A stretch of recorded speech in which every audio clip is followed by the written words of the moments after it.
Bom, boa noite. Aula do dia 13 de setembro, de epidemiologia. Nós estávamos conversando sobre o que foi comentado na aula passada. Então, inicialmente, eu apresentei o plano de trabalho do semestre, né, sobre tudo que nós vamos fazer durante esse semestre.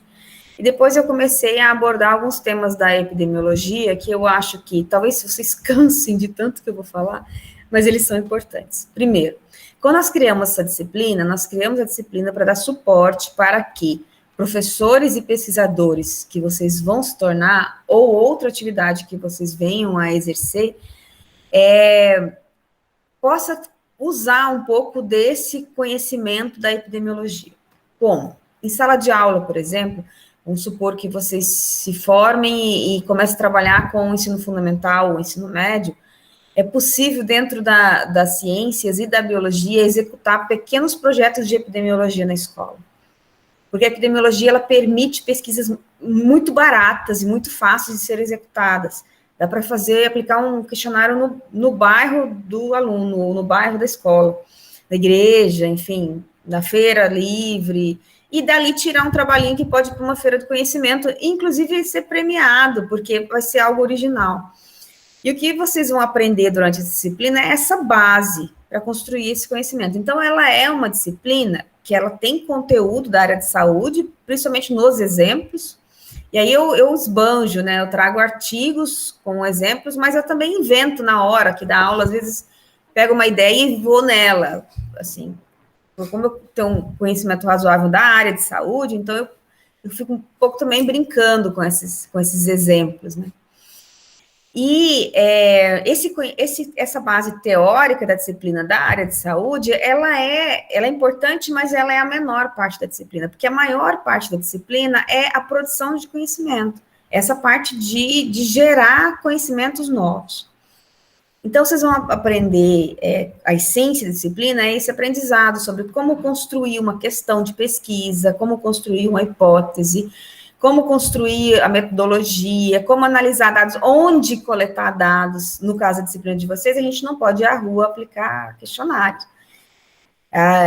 Nós não podemos ir ao laboratório fazer exames, por exemplo, né, que poderíamos usar os dados para fazer uma análise epidemiológica, mas nós podemos usar os dados que estão disponíveis e que outras pessoas coletaram. E existem alguns censos nacionais que fornece umas informações que são legais de ser analisadas. Por exemplo, sobre os dados de Alta Floresta, tem muitos dados na página do DataSUS, que é o sistema operacional do SUS, do Ministério da Saúde, e tem na Secretaria de Estado de Saúde, sobre saúde especificamente, esses dois.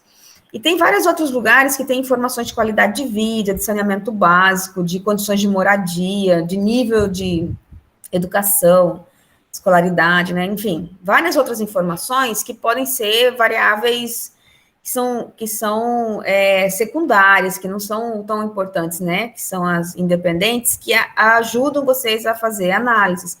E aí acontece, por exemplo, Alta Floresta é um município com uma alta letalidade letalidade e mortalidade, depois vocês vão conhecer um pouco mais desses conceitos com o tempo, mas letalidade é assim, é o número de pessoas que morrem depois de ter adoecido por uma determinada doença. Mortalidade é o número de pessoas que morrem na população. Por acidentes de motocicleta. Os acidentes de motocicleta em Alta Floresta, quando eles são calculados como taxa de incidência, ou seja, o número de acidentes que ocorre de acordo com a cada 10 mil habitantes, que são fórmulas que nós usamos para poder elaborar dados que permitem comparação. Quando a gente calcula uma taxa de incidência, a gente pode pegar um dado de Alta Floresta, que é um município com 51 mil habitantes, e comparar com dados de Carlinda, que é um município com 11 mil habitantes. Então, é possível essa comparação, mesmo existindo essa diferença no tamanho da população, porque a gente calcula por 10 mil habitantes, por 1.000 habitantes, por 100 habitantes, de acordo com a doença, né? E aí, voltando lá à história dos acidentes por motocicleta, então, esses dados, eles existem lá no DataSUS. Dá para a gente coletar esses dados e fazer uma comparação com, por exemplo, 3 ou 4 municípios do norte de Mato Grosso, ou do Mato Grosso todo, né, ou até do país todo, se quiser, em termos de municípios, né? Para mostrar esses dados, para apresentá-los. Olha só, é perigoso andar de moto em alta floresta. O risco é alto nessa cidade, né? Não vou nem falar município como todo, mas na cidade, na zona urbana, né? Porque, comparando com o município X, Y, Z, se notou que a taxa de incidência de acidentes é alta, ou de mortes por acidentes de motocicletas é alta. Esses dados, eles estão lá, ou estão aqui, né? Nós estamos aqui na internet, e não tem necessariamente alguém olhando para eles. Eles foram coletados, eles foram lançados no sistema e não necessariamente alguém olhou para eles. Então, a nossa função, quando a gente assume essa missão de produzir conhecimento na área de epidemiologia, é pegar esses dados e analisar eles. E aí a gente pode apresentá-los para sistema de saúde, para a Secretaria de Saúde, pode apresentar nas escolas. Quando é aluno produzindo resultado, ele pode apresentar em feiras de conhecimento, ou Semana da Biologia, ou né, outros eventos que estão também no nosso dia a dia, e tornar essas informações públicas. Quer dizer, elas já existiam, mas não tinha quem fizesse isso, quem discutisse essas informações e lançasse elas ao público. Até é importante, às vezes, levar para a Secretaria de Saúde para eles tomarem conhecimento, porque não tem lá dentro da Secretaria de Saúde um servidor que olha para o DataSUS, que olha para os dados do município no DataSUS. Se tivesse, seria excelente, porque daí conseguiria acompanhar a evolução do risco para determinada doença. Por exemplo, o número de casos de tuberculose, que também é séria em alta floresta, pode estar aumentando vertiginosamente. Vamos supor que tenha aumentado nos últimos 3 meses de forma absurda. Se não tem uma pessoa que olha para esses dados, essa informação pode passar despercebida. E se ela passa despercebida, quer dizer que o número, ele vai não só aumentar, como ele vai começar a dobrar ou triplicar, porque quanto mais doentes que não estão em tratamento, maior a disseminação da doença.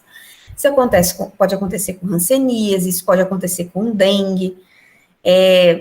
Embora exista uma subnotificação que é relativamente grave, subnotificação, agora no tempo de pandemia ficou bom, que os termos da epidemiologia se espalharam, né? Mas subnotificação quer dizer existe uma parcela dos doentes que não estão procurando o sistema de saúde e esse número não está entrando no sistema, ele não está sendo notificado. A gente ouvia do sistema de saúde, há alguns anos atrás, que a subnotificação de dengue chegava a 20%. Mas era uma hipótese, né? Porque não tinha como ter esse cálculo. E aí, muitas vezes, as campanhas começavam na cidade, né, de campanha para as pessoas tirarem o lixo, não deixarem água, quer dizer, para reduzir a multiplicação do mosquito, que é o vetor da dengue, começavam essas campanhas sem necessariamente ter uma informação, né, ou quando se tinha informação das conversas das pessoas, sem necessariamente alguém ter ido lá no sistema, olhado no DataSUS e ter falado, olha, tem aumentado muito, é bom ficar de olho nisso aqui, a gente precisa tomar ter uma medida, né, tomar uma medida aqui para poder combater esse aumento. Então, enfim, o que nós vamos fazer durante essa disciplina é aprender, mais uma vez, a gerar conhecimento. Vocês já devem ter aprendido isso em outras disciplinas, quando vocês fizeram pequenos estudos, ou até quando vocês fazem relatório de aula de campo. Às vezes aquele relatório estão gerando conhecimento ali, porque ele tem materiais e métodos, ele tem resultados, né, que são analisados, enfim. Aqui nós vamos aprender mais do mesmo, em alguns aspectos, que vocês já sabem sobre a produção de conhecimento, sobre fazer ciência. Essa disciplina ela serve para a gente fazer ciência. Fazer ciência na área de saúde coletiva, que não é saúde individual, e essa diferença eu expliquei na última aula. Então, a aula de hoje é para trazer mais alguns exemplos de tipos de pesquisa que podem ser realizados na área de epidemiologia. Na aula passada eu já falei de alguns, trouxe alguns exemplos de formas que essas pesquisas podem ser conduzidas, tipos de pesquisas que podem ser feitos, porque não é só um, embora o que a gente vai executar nessa disciplina é um só, porque todo mundo vai para a internet buscar informações, né? Mas vocês vão tomar conhecimento das outras também e podem, no futuro, usar, né, na prática de vocês. Eu falei também da possibilidade de vocês trabalharem na pesquisa e trabalharem, atuarem como técnicos também. Por exemplo, vocês sabem que, como biólogos, vocês podem atuar nas análises clínicas. Então, o conhecimento da epidemiologia é importante também para quem está lá nas análises clínicas. Na área de saúde, por exemplo, as secretarias de saúde, elas têm vaga para biólogo, as prefeituras têm vaga para biólogo, e geralmente na área de saúde, para trabalhar com doenças causadas por vetores, por doenças endêmicas ou epidêmicas, né? Doenças, principalmente aquelas que são estudadas na disciplina de parasitologia e microbiologia, quer dizer, causada por micro-organismos, né? Então, essa disciplina, ela se soma às outras disciplinas da área de saúde que vocês fazem no curso, e ela oferece essa possibilidade de vocês saírem daqui publicando um monte de resuminhos, se tiverem interesse.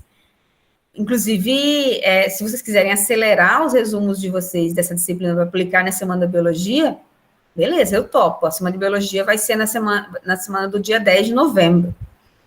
Nós já estamos organizando, eu faço parte da comissão organizadora. Então, um mês antes, mais ou menos, vai ser o período de inscrição de trabalho, outubro, né? Se vocês quiserem correr com os trabalhos de vocês para publicar na Semana de Biologia, estou aqui para fazer com vocês. Então, sobre o conteúdo, eu vou compartilhar a tela. Vocês querem fazer alguma pergunta? Algum comentário?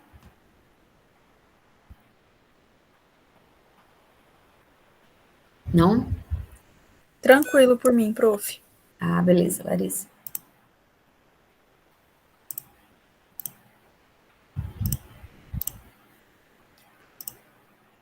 Parece para vocês?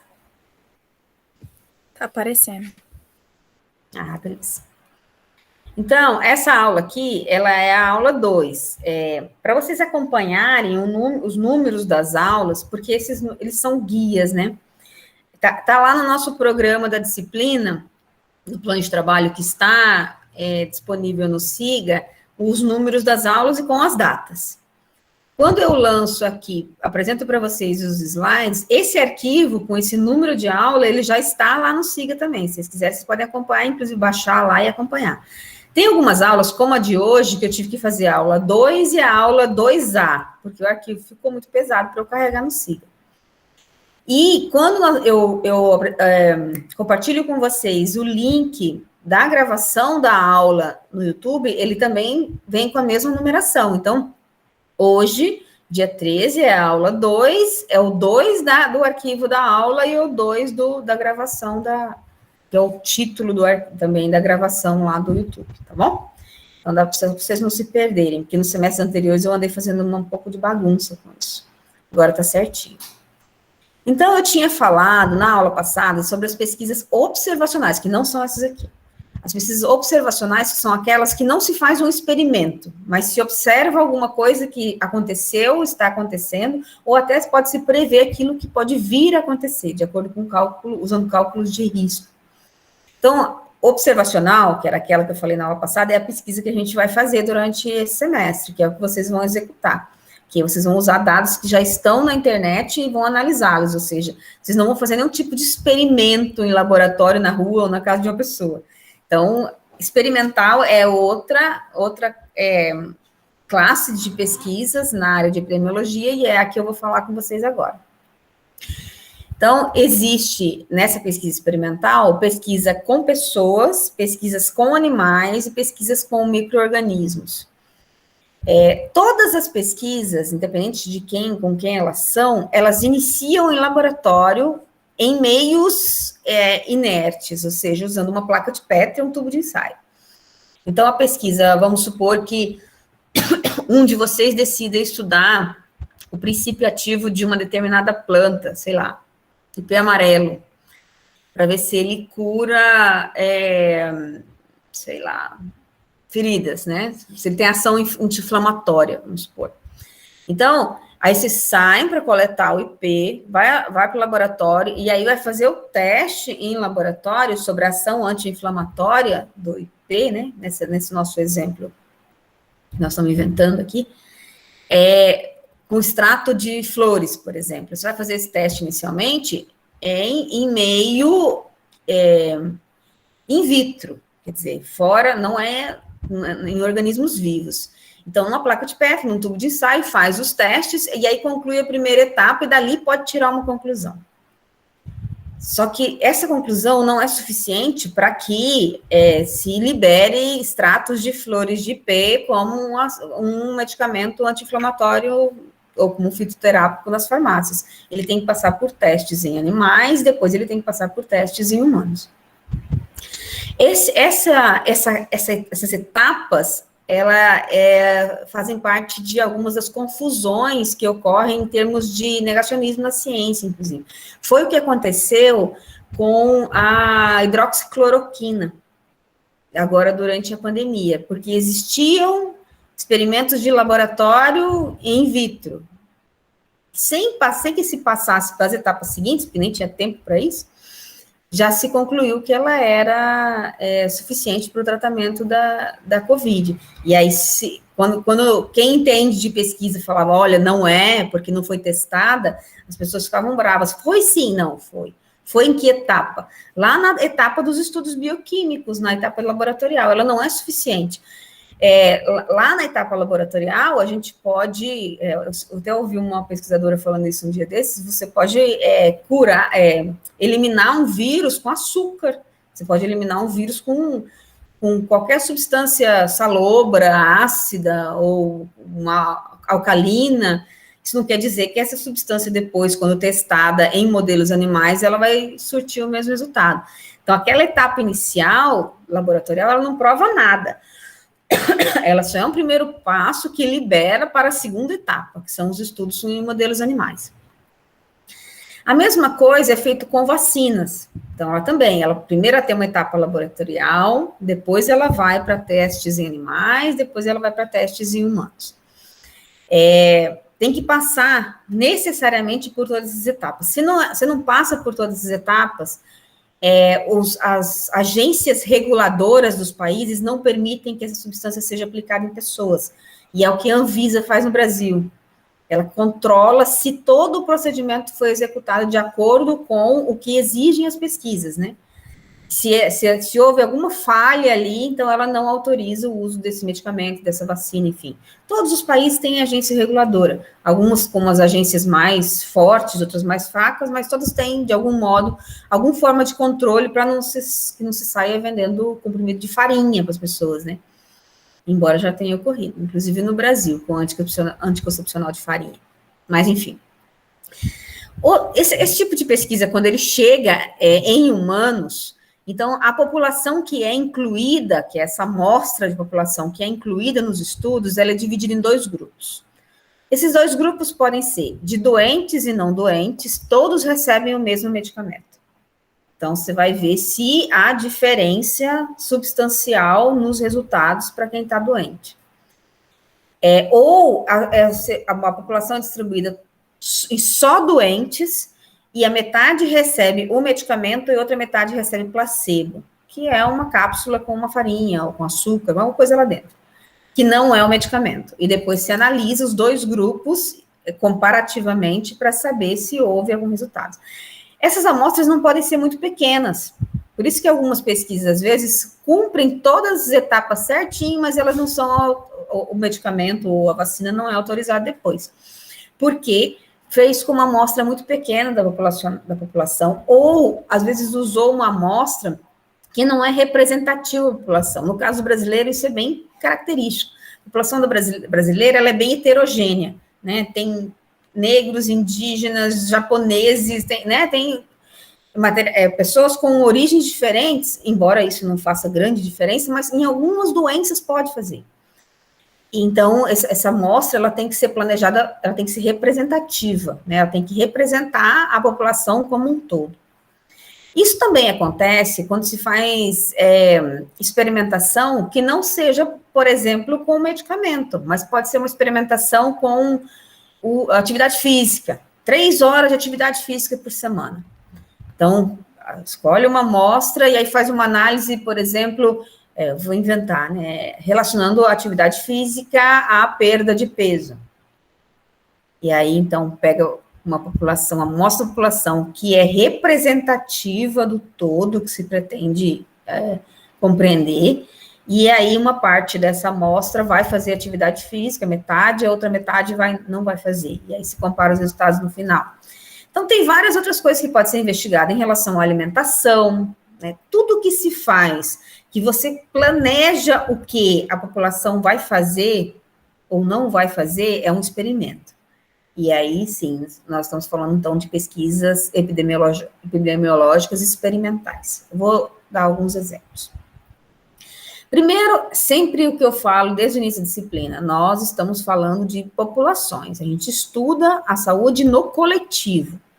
Então, a gente precisa olhar para uma população e saber do que essa população adoece. Quem dessa população adoece do quê? Porque existem doenças que são da pobreza, existem doenças que afetam mais as pessoas brancas, as doenças que afetam mais os negros, doenças que afetam mais os indígenas, ou que afetam mais as crianças, mais os idosos, ou mais os jovens, né, na idade adulta, no início da idade adulta, enfim. Então, se testa a hipótese nessa pesquisa experimental para entender a associação entre a exposição e uma doença. Como se avalia isso, por exemplo, numa pesquisa experimental? Populações expostas à poluição atmosférica têm uma tendência maior a desenvolver doenças respiratórias, que é o que acontece na região de Alta Floresta, que é histórico. Desde a década de 80 tem estudos na região que mostram que é uma região de alto risco para doenças respiratórias em determinados períodos do ano. Essa exposição a essas partículas tóxicas que estão na atmosfera, ela aumenta o risco de doenças respiratórias. Ok, já se sabe isso. Mas quem adoece mais? Quando adoece mais? Qual é o nível de exposição que é necessário para que a população adoeça? Então, tem várias perguntas que podem surgir disso, e que pode ser avaliado a partir de exposição, né, de análise de exposição. Nesse caso, da pesquisa observacional, só para a gente não confundir, da pesquisa observacional, você só pega esses dados. Olha, a Alta Floresta internou 30 pessoas esse mês por doenças respiratórias. A contaminação do ar está em tal, né, em tal concentração. E aí se correlaciona esses dados. Na pesquisa experimental, seria algo que não necessariamente se consiga aprovar num comitê de ética, mas teria que criar um ambiente contaminado e essas pessoas ficarem expostas para se fazer uma análise. Esse é um bom exemplo para vocês entenderem a diferença entre pesquisa observacional e pesquisa experimental. Na experimental, você cria a situação. Na observacional, não. Você só observa a situação que está lá, que já está acontecendo. Eu trouxe um exemplo que é um ensaio clínico dos efeitos dos padrões dietéticos na pressão arterial. Nessa pesquisa, para vocês terem uma ideia de como ela foi organizada, foram incluídos 459 adultos com pressão arterial inferior a 16. E 8 a 9. Então, 8 só para estou tentando traduzir aqui, porque a gente está acostumado com pressão arterial, 12 por 8, né? A minha é 11 por 7. Tem pessoas que é um pouco mais alta, mais baixa. Então, eles analisaram com aqueles que têm pressão abaixo de 16 e acima de 8. Durante 3 meses, os indivíduos foram alimentados com uma dieta controle, com baixo teor de frutas, vegetais e laticínios, e um teor de gordura típico da dieta média dos Estados Unidos. Eles foram designados aleatoriamente para receber por 8 semanas a dieta controle, uma dieta rica em frutas e vegetais, e uma dieta combinada rica em frutas, vegetais, laticínios com baixo teor de gordura. Então, 2 grupos. Um que recebe frutas e verduras e baixa quantidade de gordura, e outro que recebe grande quantidade de gordura. A ingestão de sódio e o peso corporal foram mantidos em níveis constantes. Conclusão, uma dieta rica em frutas, vegetais e laticínios, com baixo teor de gordura e com redução da gordura saturada total, pode reduzir substancialmente a pressão arterial. Uma dieta oferece uma abordagem nutricional adicional para prevenir e tratar a hipertensão. Então, esse é um estudo experimental. Eles pegaram 2 grupos, acompanharam esses grupos por 3 semanas e organizaram a dieta desses grupos, né? Rigorosamente eram assistidos para permanecer dentro dessa dieta e depois avaliar e falar, quem come fruta, verdura e laticínio com baixo teor de gordura diminui a pressão. né? Não sofre tanto com pressão alta. Então, é desse tipo de pesquisa que a gente está falando.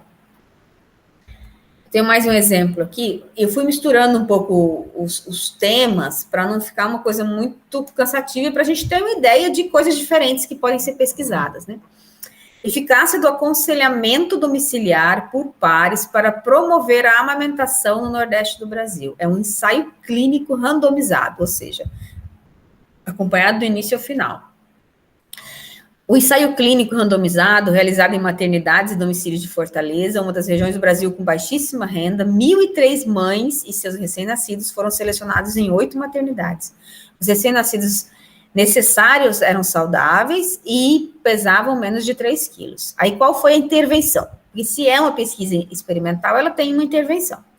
Eles fizeram aconselhamento sobre aleitamento materno por conselheiros leigos da comunidade durante as visitas domiciliares realizadas no dia 5, 15, 30, 60, 90, 120 após o nascimento. Então, eles dividiram essas mães em 2 grupos e fizeram aconselhamento, é isso?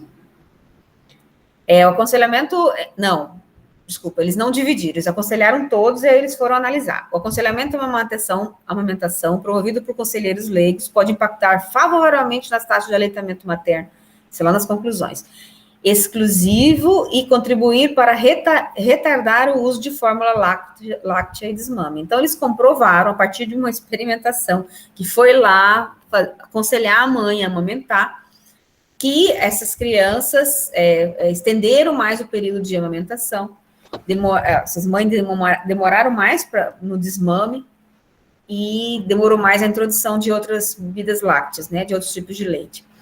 Quer dizer, é uma pesquisa experimental. Conversar com as pessoas sobre ensinar, educá-las para um determinado comportamento, você pode analisar um antes e o depois e ver se esse tipo de educação tem funcionado. Dá para fazer esse tipo de pesquisa aqui em todas as áreas, não precisa ser área de saúde, dá para fazer na área de meio ambiente, da educação ambiental, por exemplo, em várias outras áreas. Outro exemplo. Professora? Oi, pode falar. Desculpa, é uma Imagina, Como? É uma pesquisa, o que a senhora disse? Que esse tipo de... É uma pesquisa experimental, ela pode ser realizada em qualquer área. Ah, tá. Ela pode ser realizada em qualquer área. Não precisa ser em relação a... Deixa eu botar aqui. Em relação à amamentação, né? Você pode, por exemplo, reunir um grupo de famílias ou de crianças na escola e avaliar quanto eles sabiam sobre um determinado comportamento ou quanto eles praticavam, por exemplo, quantas vezes por dia escova os dentes, né?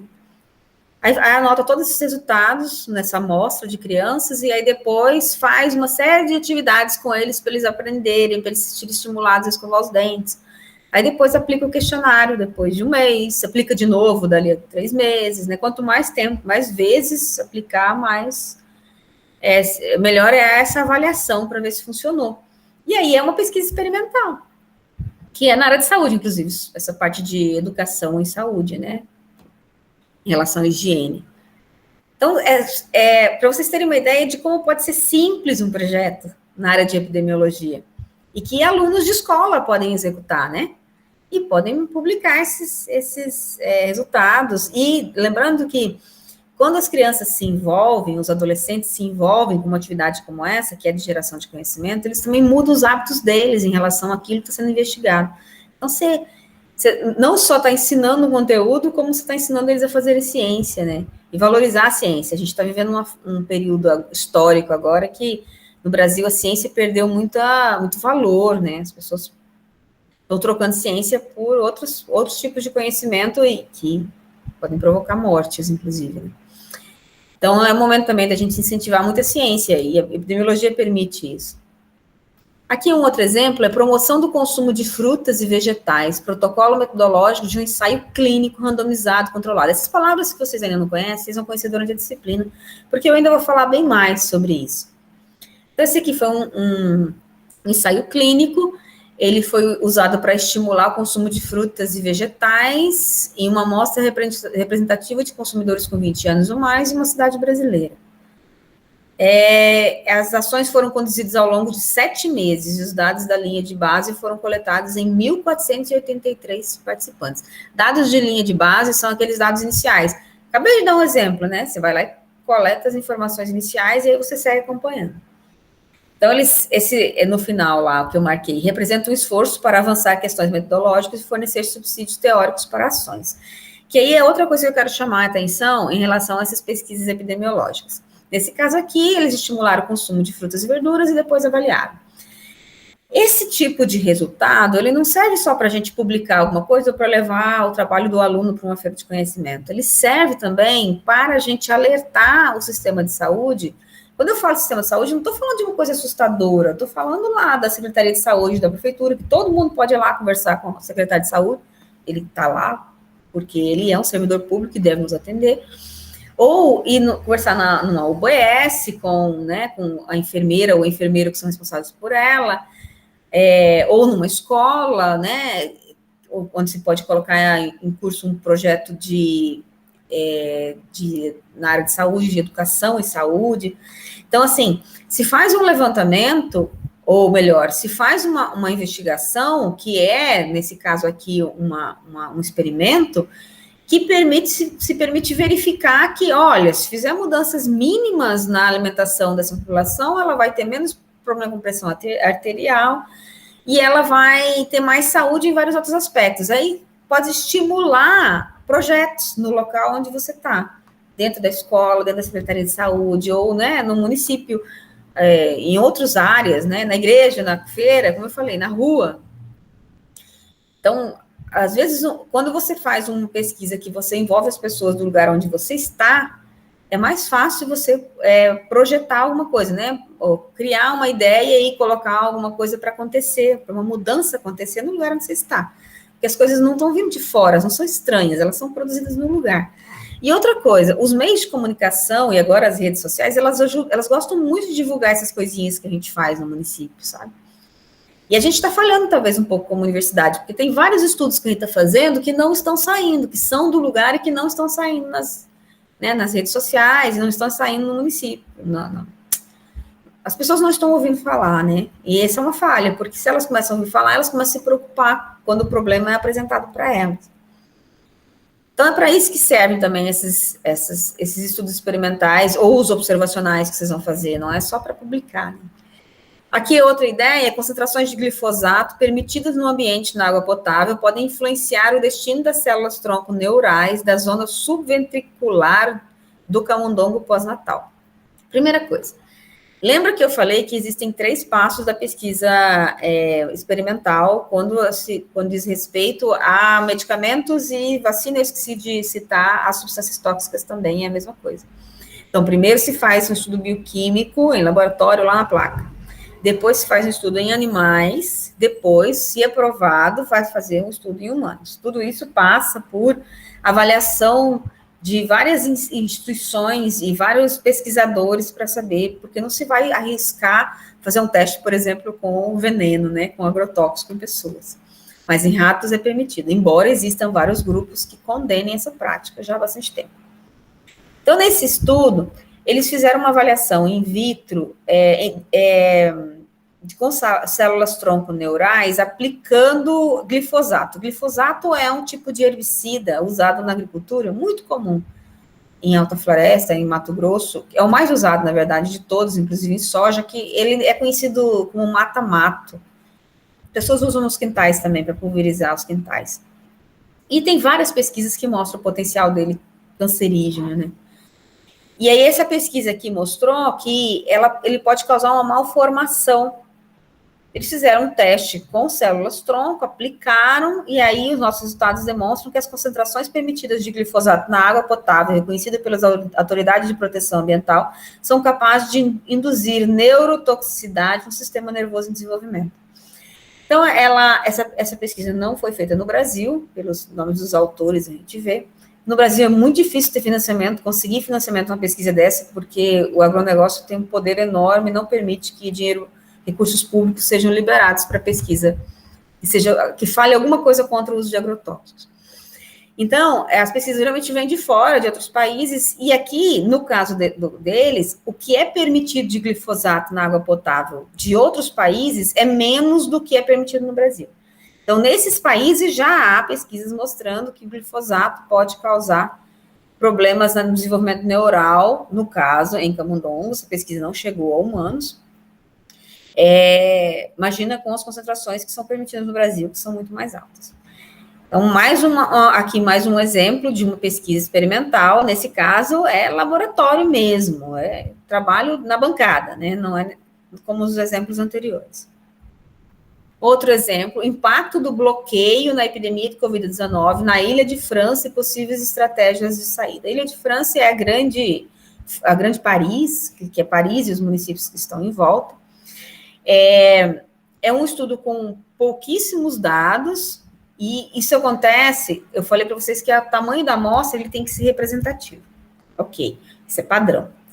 Só que, em alguns casos, quando se tem uma situação emergencial, a ciência faz concessões. Então, ela permite que a pesquisa seja feita com a amostra menor, desde que depois dela venha outras pesquisas para poder comprovar o que ela achou. Ou são feitas pesquisas, às vezes, com uma única pessoa, que levantam uma informação que desencadeia várias outras pontas, né? Deixam várias pontas do novelo para outras pesquisas seguirem, serem desenvolvidas. Então, essa pesquisa aqui, eles estudaram o bloqueio ao lockdown, né? Estudaram como é que o lockdown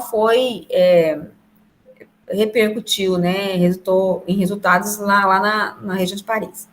Então, eles avaliaram a epidemia na região, avaliaram o impacto do bloqueio, do lockdown, e propuseram uma possível saída estratégica para estimar a sua eficácia. Os resultados sugerem que os contatos físicos fora das residências foram amplamente evitados durante o bloqueio. Retirar o bloqueio sem estratégia de saída levaria a uma segunda onda, sobrecarregando o sistema de saúde se as condições voltassem ao normal. Então, eles mostraram, aqui nesse gráfico mostra isso, que estava aumentando o número de casos, né, até dia 30/3. E aí, o bloqueio aconteceu aqui, o lockdown começou no dia 17 de março, onde está esse pontilhado. O número de casos continuou subindo até 30/3, e aí ele declinou de forma marcante, né? Então, eles provaram que o lockdown funciona e que diminui o número de casos, então reduziu o número de doentes e de mortos, até o sistema de saúde dar conta de novo, né? Aí abre de novo. Então, uma pesquisa que estudou a população nesse sentido. Aqui outra, segurança e eficácia da vacina contra a SARS-CoV-2, que é a COVID, uma análise provisória em 4 ensaios clínicos. Aqui vem o exemplo do que eu acabei de comentar. 4? Que amostra é essa?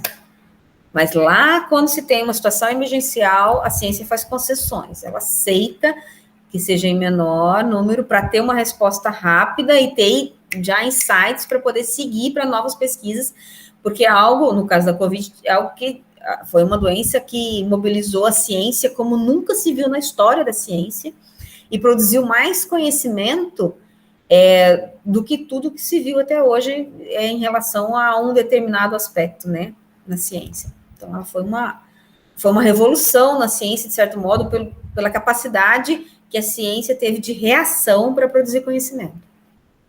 Então, eles pegaram esses participantes com 18 anos ou mais, e eles foram designados aleatoriamente para a vacina, não sei,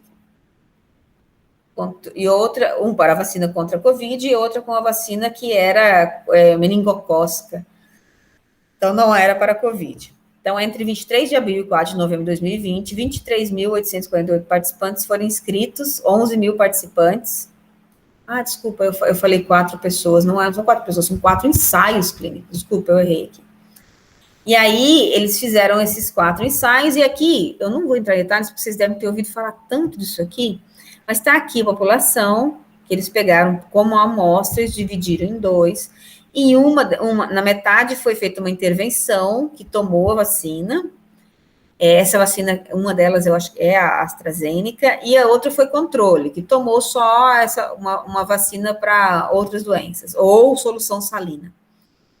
E aí depois eles avaliaram, então, quem estava protegido contra a infecção. Eles notaram que entre as pessoas que já tinham sido vacinadas no teste, teve quem adoeceu. E quem recebeu lá a solução salina ou a vacina meningocócica também teve quem adoeceu e quem não adoeceu. Só que o número de pessoas aqui em preto é bem maior no controle do que na intervenção. Opa, então a vacina, ela produz algum resultado. E aí é claro que a avaliação teve que ser longa para poder chegar àqueles percentuais que a gente conhece, né? Qual é a proteção para a infecção? Qual é a proteção para a doença, para o quadro grave, né? Qual é a proteção? Então, você sabe qual é o percentual. Qual é a proteção com 2 doses? Qual é a proteção com 3 doses? Depois vieram novas pesquisas. Qual é a proteção com variante beta, com variante gama, né? Com várias outras variantes que foram surgindo. Então, de novo, tem que passar por teste e tem que avaliar. Então, a epidemiologia fez muita diferença aqui, né? O conhecimento epidemiológico fez muita diferença aqui, para poder chegar à vacina. Não são só os componentes da vacina, mas o conhecimento epidemiológico para a testagem, né? Para essa pesquisa experimental que foi feita para testar a vacina. Aí eu trouxe algumas informações adicionais sobre do coronavírus, né? Então, foi feita pesquisa básica e testes não clínicos, inicialmente, que serviu para a identificação de possíveis candidatos à vacina. Se usar RNA, se não ia, se ia usar só... como é que chama aquele espículo lá do vírus, não me lembro o nome agora. Depois foram feitos estudos clínicos realizados em humanos, com dados preliminares, após ter dados preliminares em animais e em testes em laboratório. Aí, nos estudos em humanos, foi feito fase 1, que é avaliação de segurança e reações aceitáveis, para saber se não tinha gente morrendo, né, ou desenvolvendo uma doença mais grave ainda. Fase 2, avaliação da dose, do esquema de vacinação, da imugenicidade da vacina, ou seja, ela funciona, imugenicidade, quer dizer, ela produz imunidade. Avaliação da dose, quanto tem que ser, mais forte, mais fraco, quanto tem que ser, e esquema de vacinação. Tem que tomar, quantos dias depois tem que tomar, ou vai tomar só uma dose, tem que tomar 2, ou agora se descobriu que tem que tomar 3, né, para algumas vacinas. Então, fase 3, estudos realizados em grandes populações para avaliar a eficácia e a segurança da vacina. Isso foi feito já depois da vacinação. Em alguns municípios, a população inteira foi vacinada. No Rio de Janeiro, eles pegaram o município do interior e vacinaram toda a população. E ele serviu de exemplo, né, de modelo para saber o que aconteceria no Brasil inteiro. E as próprias vacinas, né, foram acompanhadas em Manaus, por exemplo, onde a vacinação foi mais intensa no início, pesquisa para saber como que essa vacinação estava bloqueando a população do vírus, quando não estava, por quê, né, então continuou pesquisando enquanto já vacinava, porque não tinha, a Covid não deu tempo para muita coisa, né. E aí, no caso, essa continuou pesquisando enquanto vacinava, ela foi fase 4, 5, 6, né, porque teve que ter o registro antes disso. E esse registro ficou, em alguns casos, né, de algumas empresas, ele ficou preso na Anvisa, liberou, soltou, permitiu, não permitiu, demorou em alguns casos, porque é uma agência de vigilância que ela tem um renome, ela precisa preservar ele, né. E aí a gente vive um momento de politização de tudo, eu acredito que bem difícil para quem é lá, que são pessoas que são profissionais, pesquisadores, concursados, e que atuam nessa área, que tem divergência entre eles também, que tem questões políticas entre eles também, então, acho que deve ter sido bem complicado esse momento lá dentro da Anvisa. Eu não queria estar na pele deles. Bom, e aí tem os casos das interpretações equivocadas, né, como às vezes as pessoas não sabem como as pesquisas funcionam, eu já citei exemplo lá atrás, elas acabam acreditando em coisas que não são reais, que falam, mas foi testado em laboratório, tá, mas não foi testado em humanos, né. Então, por exemplo, o teste fora do organismo, que é o teste in vitro, aconteceu no caso da ivermectina, né? Foi comprovado em laboratório que ela conseguia matar o vírus, né, o coronavírus. Mas, como eu falei, até água com sal mata, né? Só que depois, quando foi para humanos, comprovou que não. Existem pouquíssimas substâncias que matam vírus. Pouquíssimas. A ivermectina ela é uma delas. Ela mata alguns tipos de vírus. Mas são raras mesmo, assim. Pega numa farmácia, o que a gente vê lá de medicamento, é muito difícil ter um lá, além da ivermectina, que consegue pôr fim o vírus. Porque o vírus, ele precisa da maquinaria humana para se reproduzir, né? Ele precisa das nossas células para ele se reproduzir. Então, a maior parte dos medicamentos vão agir sobre essas células, vão agir em algum outro mecanismo, porque destruir o vírus é muito difícil. A gente não chegou nesse nível ainda de tecnologia farmacêutica para conseguir destruir vírus à torta e à direita. Então, desde o início, quando se começou a falar de ivermectina e de outros medicamentos, quem tem um pouco de conhecimento já ficou com o pé atrás, falando, destruir vírus não é uma coisa tão fácil assim. Tanto que a maior parte das viroses que nós temos, elas ficam no nosso organismo durante 5, 7 dias, depois nós nos recuperamos. Porque o tratamento até hoje é a lá natureza, né? Espera o sistema imunológico reagir, que ele dá conta desse vírus, produz os anticorpos, detona, né? Derrota esse vírus e a gente volta a ser saudável. A gente continua ainda, né? Resolvendo o problema dos vírus como a natureza nos fez, porque não há muita intervenção. Ah, mas aí tá com uma gripe e aí tá tomando remédio, tá tomando um antigripal. Não mata o vírus. O vírus continua lá, ele resolve os sintomas. Diminui febre, diminui dor de cabeça, diminui a coriza, diminui a dor no corpo. E aí passa os 5 dias, 7 dias, e aí o sistema imunológico produziu os anticorpos. Se foi vacinado, já está com os anticorpos no organismo. Só que assim como a gente viu com o coronavírus, os outros vírus também produzem variantes, que são as cepas, a gente sempre chama de cepas, né? E por isso que a vacina contra a gripe precisa ser refeita todo ano, porque a fábrica, né, a fabricação da vacina, ela está sempre mudando também, ela está se adaptando às novas variantes que vão surgindo. Então, é preciso vacinar de novo, porque o vírus já mudou. E como a replicação dele é muito rápida, então ele é capaz de mudar muito mais rápido do que a gente, que os medicamentos, inclusive. Então, até aí, né, a crença que ainda existe de que a gente tem remédio para matar vírus à torta e direita e que, em alguns casos, algum teste laboratorial é suficiente, né? Isso acontece muito com os estudos com plantas medicinais. Biólogos estudam muito plantas medicinais, e aí muitas vezes eles aprendem a tirar o extrato da planta, aprendem lá em laboratório a conseguir avaliar alguns tipos de princípios ativos, 1 ou 2 substâncias que são retiradas, que têm algum comportamento positivo lá nas análises em laboratório, aí publica aquilo, eu achei a cura para tal doença. E aí não consegue recursos para fazer o teste em humanos, que raramente saem projetos subsidiados para testar plantas medicinais, extratos de plantas medicinais em humanos, para produzir fitoterápicos. E aí a pesquisa fica lá, só na revista, e não avança além daquilo. Mas não pode, não dá para disseminar que aquela pesquisa de laboratório é suficiente para agora produzir um fitoterápico, né? Sem testar em humanos, não dá. Então, aí, no final, eu estava falando de ivermectina, que depois a Organização Mundial de Saúde acabou dizendo que não era para ser usada, né? A gente está vivendo uma fase agora com risco sério de ter uma epidemia de superbactérias na população brasileira. Eu não estou falando isso ao vento, existem vários estudos que mostram que quando se começa a usar antibióticos aleatoriamente, sobretudo quando não se faz tratamento completo, antibiótico não pode interromper tratamento.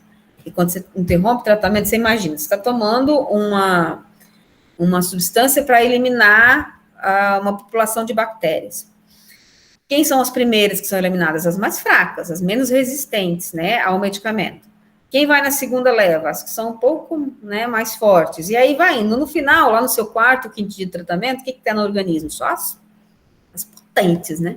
Aí para o tratamento, aí essa se multiplica, aí beleza, você cria uma população de superbactérias dentro do organismo.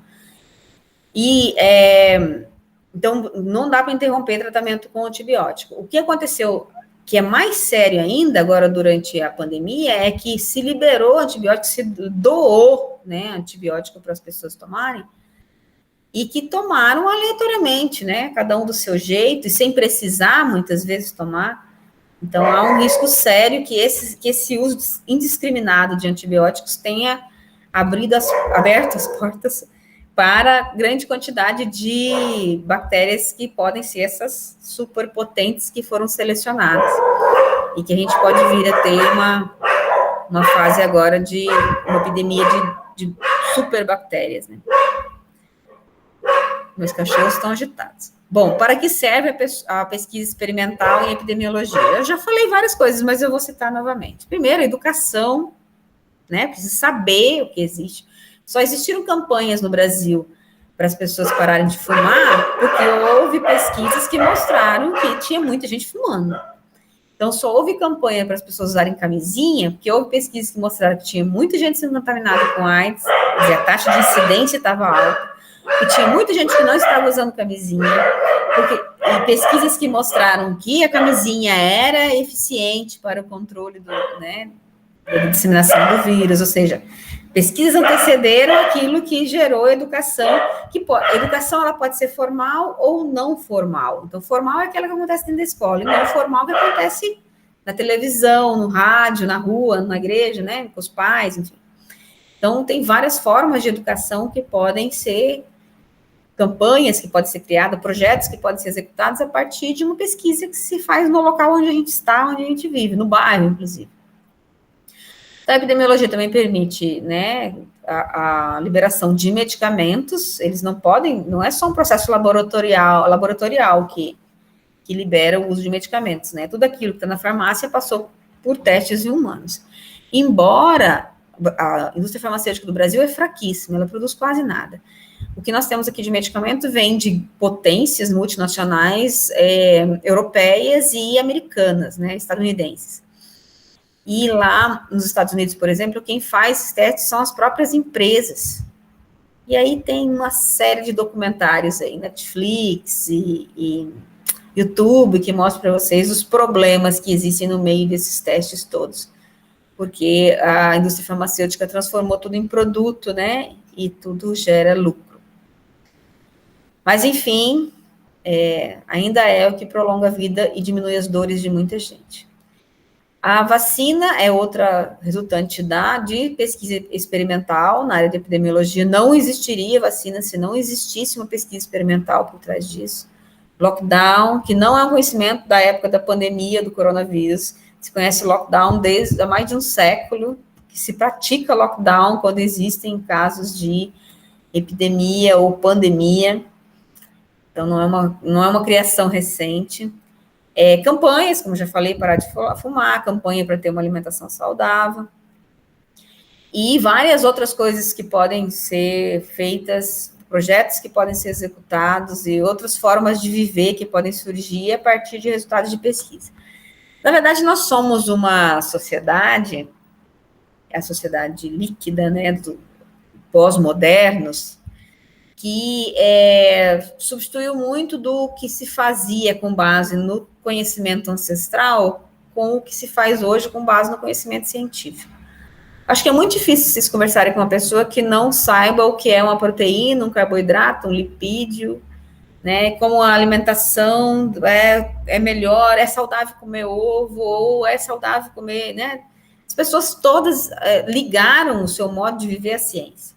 Embora no meio disso exista um monte de conhecimento da Idade Média ainda que se propague, mas a ciência está na vida de todo mundo, de formas diferentes, em graduações diferentes, a ciência está na vida de todo mundo.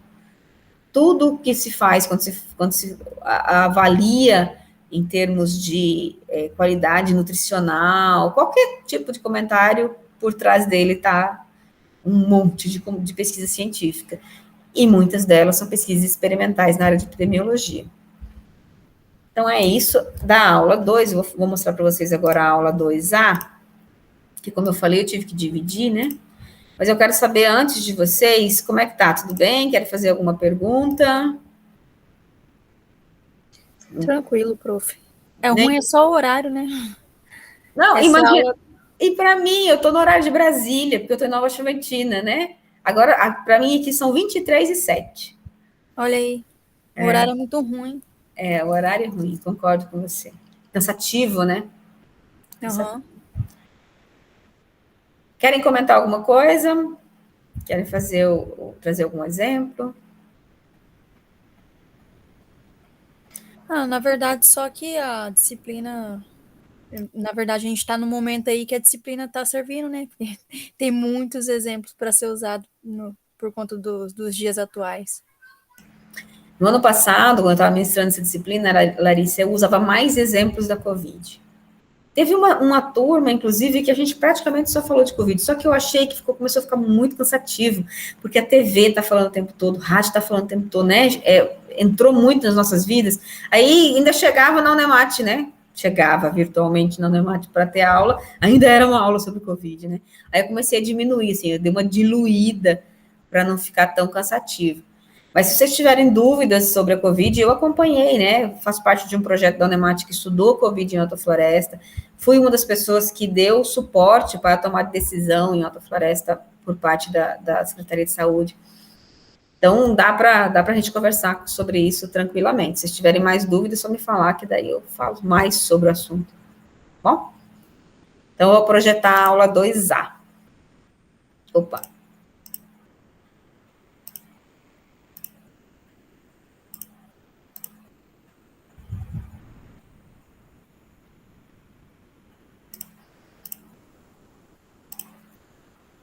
Tudo certo aí? Apareceu? Apareceu. Sim. Essa é uma aula um pouco mais teórica, é um pouco mais reflexiva também, é para a gente pensar um pouco mais sobre aquilo que nos dão como certo. Essa disciplina, a epidemiologia, da forma que eu abordo ela, não só ela, qualquer disciplina que eu trabalho, eu deixo uma margem também para vocês refletirem sobre o que está sendo falado. Eu acho que não é muito acertada a gente ter certezas.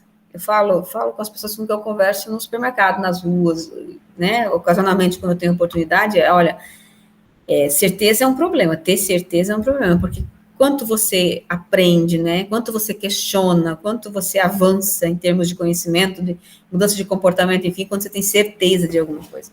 Então, eu gosto de trabalhar nessa margem da falta de certezas, embora a gente tenha algumas. Porque a gente também tem que questionar aquilo que nos colocam como certeza. Só que tudo isso tem um lado perigoso, que é o lado do negacionismo, né? Essa fase que a gente está vivendo também é perigosa. Mas, enfim, a gente está na universidade, nosso compromisso aqui é com a ciência, tudo que vocês estudam é ciência, todas as disciplinas são baseadas em ciência. Então, é com o olho na ciência que a gente vai, e aqui não tem espaço para negar a ciência, que é dela que a gente está falando, mas tem muito espaço para criticar a ciência. Então, é isso que a gente faz nessa disciplina de epidemiologia. Então, vamos começar com uma crítica. A Organização Mundial de Saúde fala que saúde é o estado de bem-estar, o estado de completo bem-estar físico, mental e social, e não meramente a ausência de doenças ou incapacidade. Beleza. Porque saúde é mais do que estar doente, que não estar doente. Então, é mais do que não estar incapaz, né, incapacitado. Tá, beleza, mas completo bem-estar físico, mental e social, olha, eu não sei se eu senti isso em algum momento da minha vida. Não sei se vocês sentiram também. Então, essa é um pouco utópico, esse conceito da Organização Mundial de Saúde. Até porque eu posso ter sentido esse completo bem-estar físico, mental e social em determinado momento da minha vida, mas ele durou quanto? Ele foi a vida toda? Não. Ele durou alguns momentos. É igual felicidade, né? Dura alguns momentos, aí começam os problemas, e aí vira tudo de cabeça para o ar, né, para baixo, né, perna para o ar, e aí de repente começa a entrar nos trilhos de novo, aí tem mais um momento de felicidade. Então não dá para dizer que alguém é feliz, não dá para dizer que alguém é infeliz, porque todo mundo tem momentos de felicidade e infelicidade. Não dá para dizer que alguém é saudável, não dá para dizer que alguém é doente, a não ser que essa pessoa tenha uma doença crônica ou alguma incapacidade, né, de pessoas deficientes, com alguma deficiência ou com alguma doença persistente, né? Nasceu com alguma formação. Mas é difícil a gente pegar alguma coisa e algum conceito como esse e tentar entendê-lo na íntegra sem perceber que tem várias possibilidades dentro dele.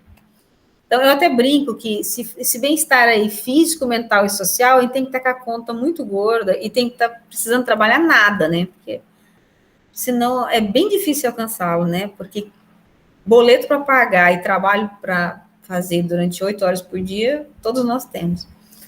Então, acho que não é bem assim. Então, por isso, diga. E eu tenho certeza que agora nós fazendo faculdade, nós não tem bem-estar mental de jeito nenhum. Eu tenho certeza com vocês. Eu tenho certeza com vocês. Ainda mais que esse sistema de aula remoto aqui, eu acho que só piora. Então, nós não estamos saudáveis nesse momento. Inclusive, tem algumas pesquisas mostrando que ninguém está saudável durante a pandemia. Porque quem não adoeceu por Covid teve algum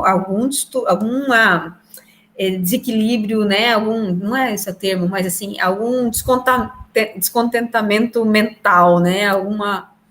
Ou estava ansioso, ou estava angustiado, ou estava com medo esteve muito comum, né? Aumentaram muitas violências domésticas contra a mulher, né? As crianças ficaram presas em casa, começaram a desenvolver uma série de distúrbios também. Então, não foi um período, não está sendo, né? Porque não saímos aí, um período saudável. Ansiedade, exatamente. Então, não foi tão fácil, não está sendo fácil, né? Nós vamos lembrar para o resto da nossa vida desse momento difícil que nós vivenciamos agora. Então, como a gente vai ter essa forma de saúde, né? Vamos lá, alinhar nossos chakras, fazer uma yoga e vamos ser completamente saudáveis, né? Será que até a próxima sessão de yoga a gente ainda está saudável? Então, são perguntas para se fazer, para não engolir um conceito. Ai, meu olho está ardendo. Não engolir um conceito da forma que ele nos é dado. É possível a gente ter saúde, principalmente as mulheres que normalmente assumem a dupla carga de trabalho, casa e trabalho, principalmente quando tem filhos. Ainda tem que ficar bela, né? Ainda tem que malhar, ainda tem que deixar a comida pronta, precisa ler, precisa acompanhar tudo que acontece nas redes sociais, precisa cuidar dos filhos. Será que está saudável? E é para sempre, né? A pergunta que eu já fiz antes. Se eu posso estar muito saudável hoje, mas e semana que vem? Será? Será que a gente consegue se olhar hoje internamente, se repensar e encontrar tudo saudável? Uma ideia para você criar um podcast. Então, dá uma bela discussão, né? Então, eu trago mais alguns exemplos aqui, né, sobre o que é saúde. São sadios os sujeitos que se acham isentos de doença? Se você pensa, olha, eu tô super saudável, não tenho doença nenhuma, eu acho que eu não tenho doença nenhuma, o meu corpo tá todo perfeito. E os sujeitos isentos de doença, eles são sadios? Essa pessoa que vai lá e faz um hemograma como esse, brilhante aqui, não tem nenhum problema, tudo perfeito, né? Essa pessoa está saudável? Ela pode ter um outro problema que não está aqui no hemograma, né? Por exemplo, a ansiedade que você está. Então, ter todos os exames em dia não necessariamente confirma que nós estamos saudáveis, ou ter a sensação de estar saudável não necessariamente nos torna isentos de doença. É muito mais complexo que isso. Não é simples assim. Não dá para simplificar dessa forma. E é importante a gente ter isso em vista quando a gente executa as pesquisas. Até quando a gente vai lá estudar doença e fala que está estudando saúde. E se saúde é não estar doente e um monte de coisas mais, ter doença não é estudar saúde, é estudar doença. E a gente erra muito isso, né? Mas tudo está errado nesse sentido, se a gente for avaliar, porque o Sistema Único de Saúde, o SUS, cuida muito de doença, né? Tem gente que acha que ele só cuida de doença, inclusive. Mas ele cuida muito de saúde também, promovendo a saúde, né? Criando condições para que as pessoas sejam saudáveis por mais tempo. E outra coisa, por exemplo, o que é saúde para uma pessoa é saúde para outra, ou é saúde para o médico? Essa pessoa aqui da esquerda, com excesso de peso, para um médico, para ela, olha a fotografia, não parece saudável? Para um médico, para um pesquisador, ela é saudável? Não. Não. E a pessoa da direita? Para ela parece. Parece saudável, mas será que é saudável? Para um médico, ela parece saudável? Para uma pessoa que convive com ela lá diariamente e a ouve reclamando das dores, das cicatrizes da vida, será que ela é saudável? Então, é isso. Saúde é uma coisa completamente subjetiva E que quando a gente decide fazer uma pesquisa, a gente tem que ter muita clareza de que tipo de saúde a gente está escolhendo conceituar, ter como linha mestre para seguir o estudo. A gente não precisa necessariamente escrever isso lá no estudo, porque fica meio subentendido, mas a gente tem que ter clareza disso. Eu posso, por exemplo, me aliar a um antropólogo ou uma antropóloga e desenvolver uma pesquisa sobre saúde com esse profissional ou essa profissional que desenvolve pesquisa qualitativa, ou seja, não olha diagnóstico laboratorial, não conversa com o médico, vai lá e conversa com uma pessoa e pergunta para ela, como você tem se sentido? E a pessoa fala, eu estou muito bem, e você está vendo a pessoa cheia de cortes, ou a pessoa com reclamando de dor na coluna, né, ou demonstrando ter dor na coluna, mas você continua conversando com essa pessoa e depois você vai analisar os resultados da pesquisa com base unicamente nas percepções dessa pessoa. Ela pode estar destruída, mas ela está falando que ela está bem, então nós vamos analisar que ela está bem. Então, esse é o viés das ciências qualitativas, as ciências que olham mais para o humano, menos para a medicina. Um médico praticamente só estuda doença, durante toda a graduação dele, ele praticamente estuda doença. Quem estuda promoção da saúde são os enfermeiros, é quem faz enfermagem. Então, o médico, ele é um cara que ele vai olhar para você procurando doenças, porque é para isso que ele é formado. Uma enfermeira, quando ela conversa com você, principalmente os enfermeiros que se tornam pesquisadores, eu falo enfermeiras, porque a maioria é mulher, mas tem homem também, eles procuram mais saúde, porque elas querem promover a saúde, elas querem prevenir as doenças. Então, tem um olhar profissional que muda também em relação à saúde, de acordo com os interesses de cada um, de acordo com a forma que ele é formado, né, com a base que ele tem de conhecimento. Então, é muito difícil, num consultório médico, a gente ouvir um médico falando de promoção de saúde, né? Olha, mude sua alimentação, você precisa cuidar mais, comer menos carboidrato, né? Existem, claro, médicos que fazem isso, mas isso não é o comum da medicina. A medicina o comum dela é um medicamento. E os próprios médicos que são dessa outra linha, mais de promoção de saúde, que é um número reduzido, eles se sentem bastante pressionados para passar remédios.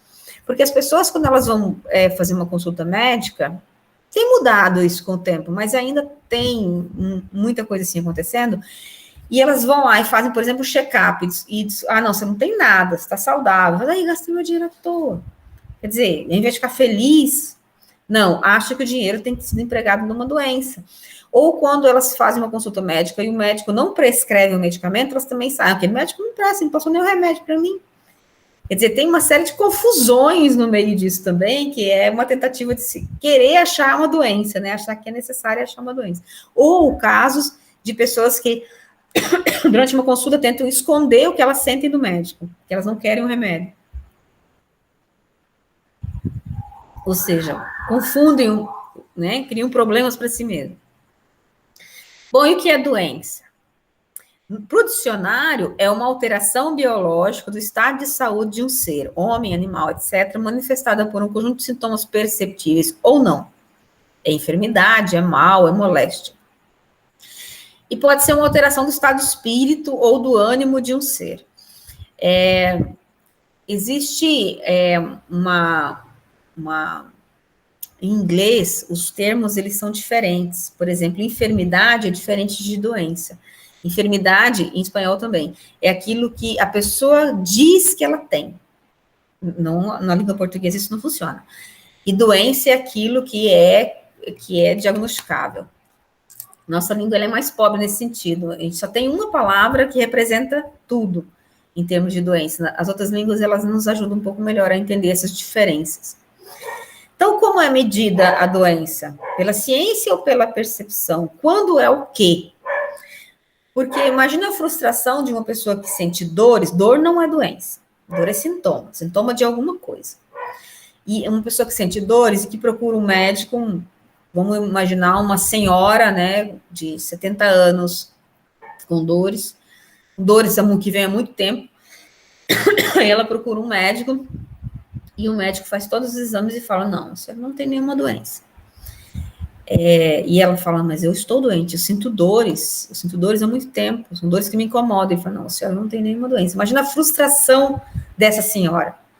Quando, na verdade, a doença não é necessariamente só o que pode ser diagnosticado pela medicina. A doença também pode ser o que ela sente, porque é a percepção. Então, são outras possibilidades. Bom, por que eu estou falando isso? Diga. Aí fala que é o psicológico da pessoa, né? É igual tem umas doenças que sentem dor nos nervos, né? Mas não é diagnosticada, não é problema psicológico, tem problema na cabeça. Porque é desvalorizado. Hoje já tem vários clínicos que analisam fibromialgia, que é uma dor, então não é doença. Mas ela não pode ser diagnosticado, né?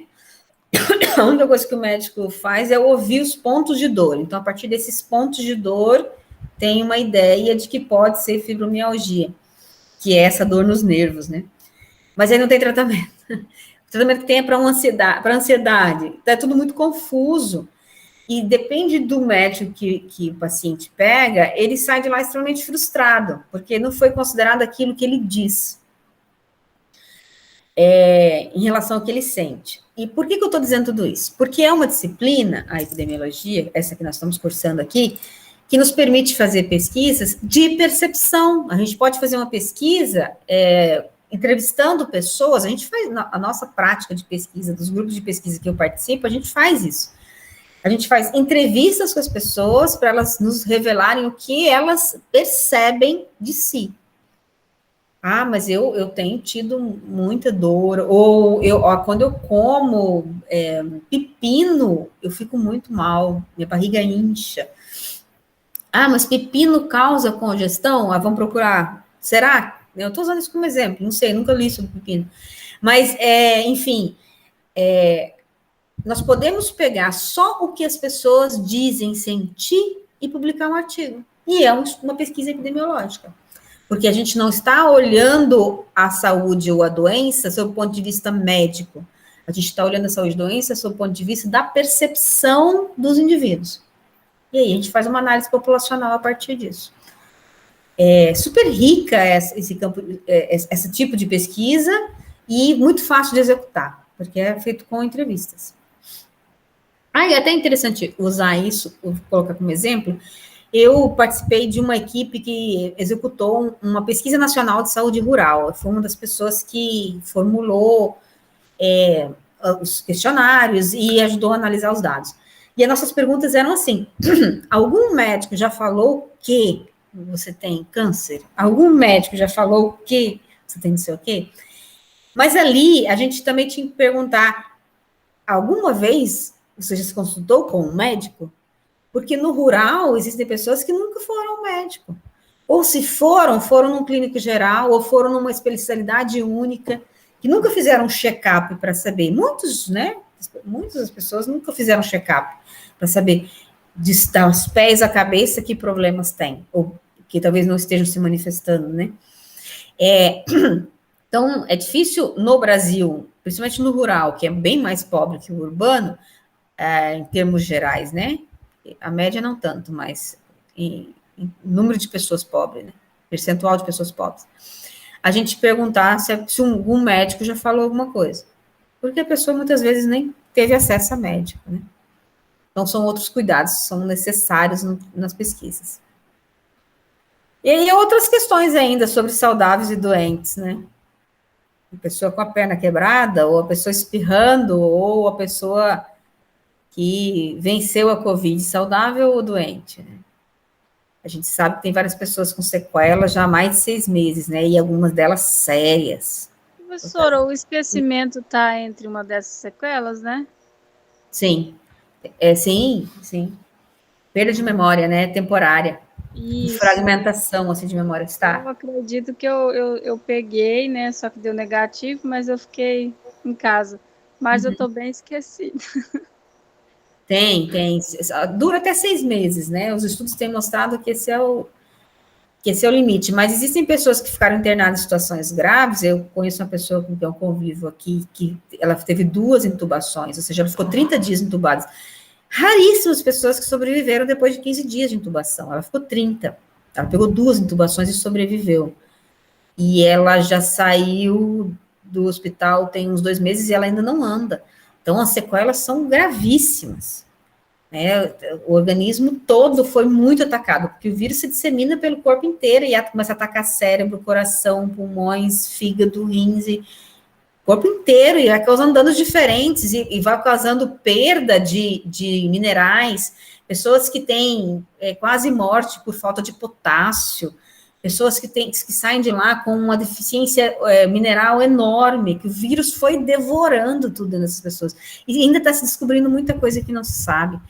É incrível, é impressionante. Eu me impressiono todo dia com a capacidade de destruição que esse vírus tem em um organismo humano. É impressionante. É um vírus que dá conta de atacar tudo. E os vírus, geralmente, eles são... vou usar um termo que é errado, mas ele dá uma ideia, espécie específica, eles atacam o local único.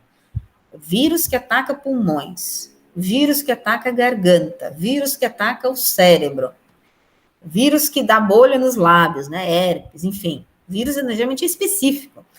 Não quer dizer que eles não sejam todos específicos, mas com essa capacidade de adaptação em todos os órgãos do corpo, como o coronavírus tem, é impressionante.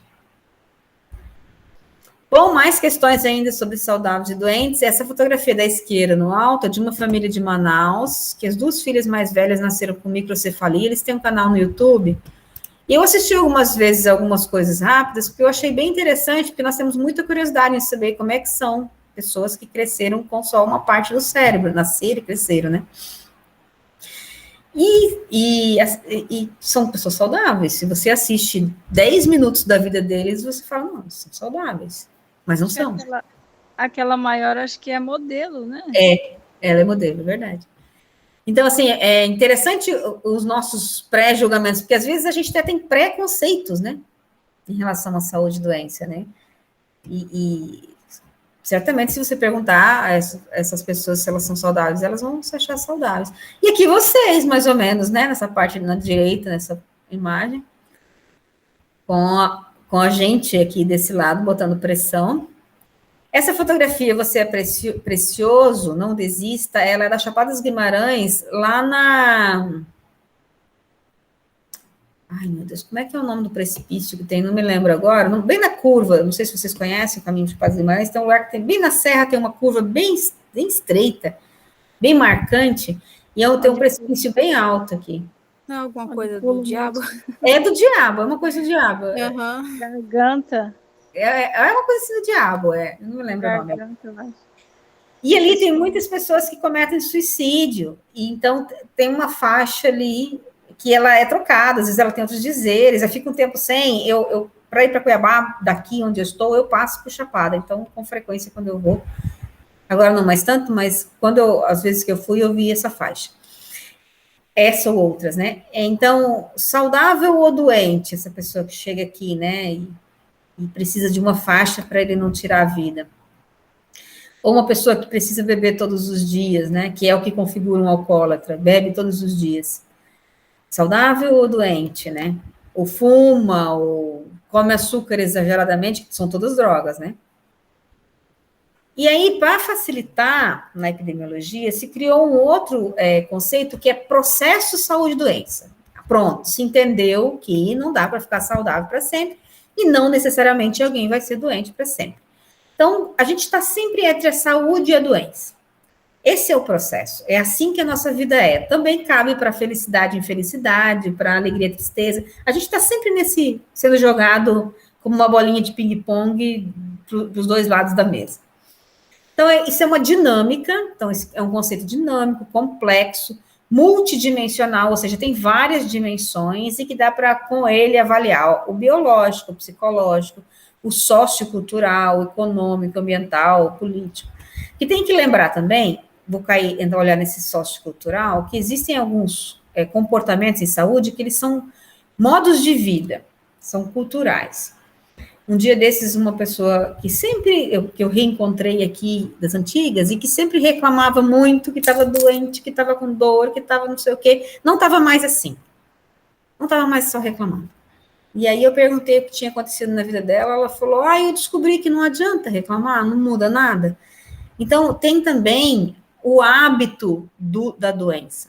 E ela me contou que lá onde ela cresceu, era comum as pessoas reclamarem do corpo, e que quando elas se encontravam, a conversa sempre era essa, e uma sempre tentava estar pior que a outra. E a gente, duvido, vocês não conhecem a gente assim. Então, também tem aspectos culturais, aspectos dos modos de vida que tem a ver com esse processo de saúde e doença, que também é essa coisa de querer encontrar uma doença, querer demonstrar que está doente, querer demonstrar uma dor, né, um incômodo, e querer culpar alguém com isso, querer fazer um drama, enfim. Tudo isso faz parte desse processo de saúde e doença. Então, na saúde e na doença, eu usei aqui a metáfora do casamento, né? Porque é igual casamento, tem saúde, tem doença na vida, sempre vai mudando conforme o momento que a gente está vivendo.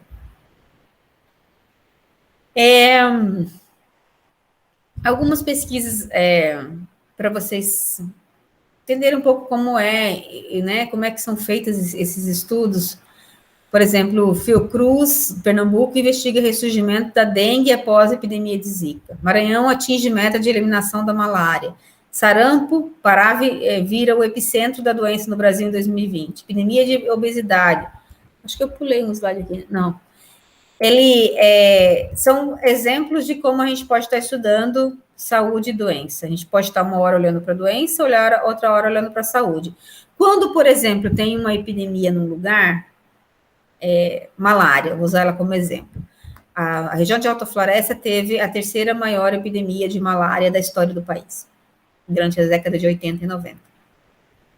Hoje ela é considerada, de acordo com os limites determinados pela Organização Mundial de Saúde, como região livre de malária. Só que tem alguns casos.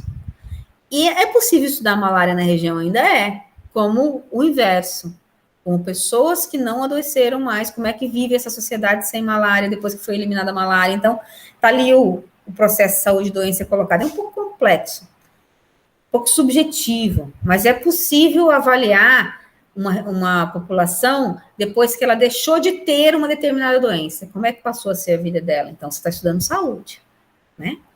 A vida que se tornou saudável. Então, tem vários aspectos. Deixa eu só entender um pouco por que eu coloquei... eu coloquei esses slides aqui no meio. Eu quero falar um pouco de como a vida mudou ao longo do tempo. Eu acho que alguma coisa, para quem me conhece, eu não tenho muito saudosismo do passado. Eu não acho que o passado foi bom. O passado não foi bom, a expectativa de vida era pequena, muita mortalidade ao nascer, antes de completar o primeiro ano de vida, nem todo mundo tinha alimentação suficiente, as pessoas moravam em situações precárias, nem todo mundo tinha acesso a uma vaga na escola como tem hoje, quem ia para a escola só conseguia estudar geralmente até a quarta série. Eu não acho que o passado era bom. Eu acho que o futuro pode ser bom e o presente ele está melhorando. Então, eu não gosto muito desse saudosismo lá do passado, que lá a vida era ótima. Tem gente que fica presa nisso. Eu não gosto muito. Mas eu não estou falando do nada. Eu estou falando com base no conhecimento também da epidemiologia. Então, muita coisa mudou desde o século XIX, ou a gente pode até olhar mais para trás, desde a Idade Média Europeia, ou olhando sobre outro espectro, desde das populações indígenas do Brasil, quando eles viviam sossegados sem ninguém perturbá-los. Mesmo assim, eles tinham muito mais problemas, porque eles não tinham assistência da forma que eles têm hoje. Mas aí tem uma série de questões que a gente pode considerar se é bom, se não é, enfim.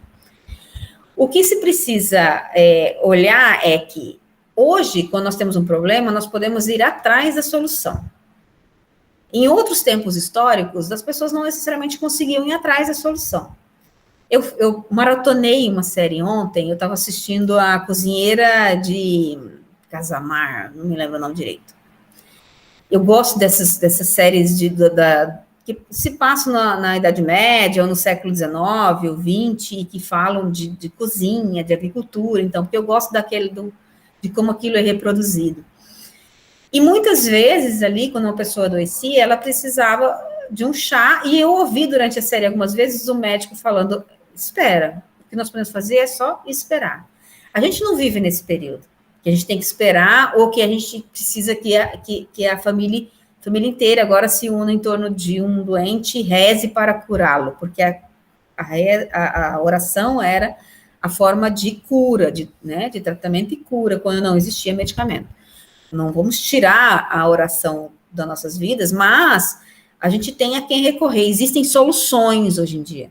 Isso fez com que a gente vivesse muito mais, com condições de vida melhor. Hoje em dia nós temos alimentação, embora tenha um percentual considerável no Brasil em estado de insegurança alimentar, mas de forma geral, há mais gente com comida hoje do que tinha no século XX ou no século XIX. Segundo o IBGE, em 1940, uma pessoa, ao completar 50 anos, por exemplo, tinha uma expectativa de viver mais 19 anos. Em 2019, a esperança de vida para uma pessoa nessa faixa etária seria mais 30 anos. Atualmente, vive-se, em média, quase 12 anos mais, além dos 30. Ou seja, nós temos grande chance de chegarmos aos 80 ou 90 anos, principalmente as mulheres, que são as que vivem um pouco mais.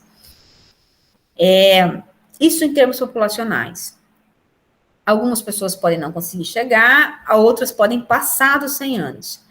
Mas nós temos muito mais chances de viver muito mais do que as pessoas que nos antecederam, do que os nossos ascendentes.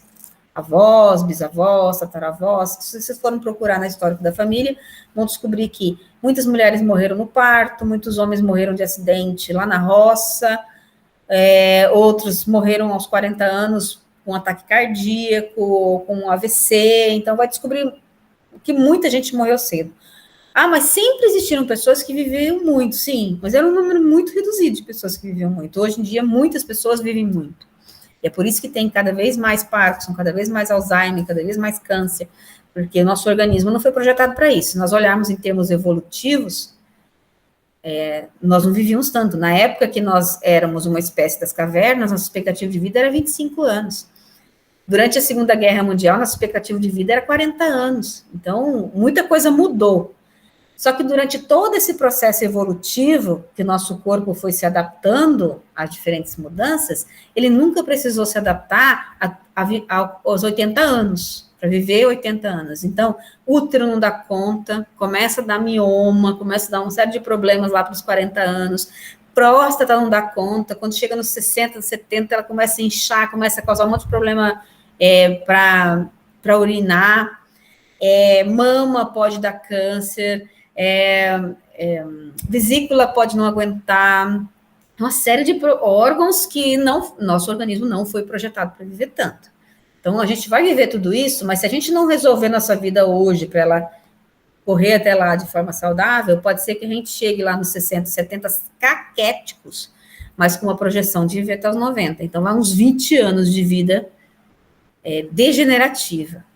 Então, por que eu estou dizendo tudo isso? Porque houve muitas transformações, a gente tem uma expectativa de vida muito mais longa, mas a gente tem uma chance muito grande de lá nos 80 em diante, ou 70 em diante, começar a sofrer muito porque não cuidou hoje. Antigamente, as pessoas não precisavam cuidar tanto hoje, porque elas não iam tão longe. Então, esse cuidado hoje com o que vai vir lá na frente é extremamente importante. Deixa eu olhar a hora aqui. Falta 20 minutos. Então, eu vou falar agora de transição epidemiológica, dessas mudanças que ocorreram com o tempo. Só preciso dizer antes que transição epidemiológica é um conceito que foi criado para estudar mortalidade.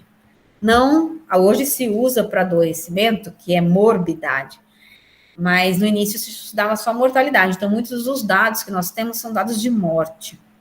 Ele foi criado por um cara chamado Abdel Omran, e ele queria explorar a mudança complexa nos padrões de saúde e doenças das populações, estudando mortalidade. Não estudava saúde, mas, enfim, serviu para que nós estudássemos hoje. Baseia-se na ideia de que as doenças degenerativas e as doenças chamadas de origem humana substituíram as doenças infecciosas como as principais causas de morbimortalidade, morbi-adoecimento, então adoecimento e morte.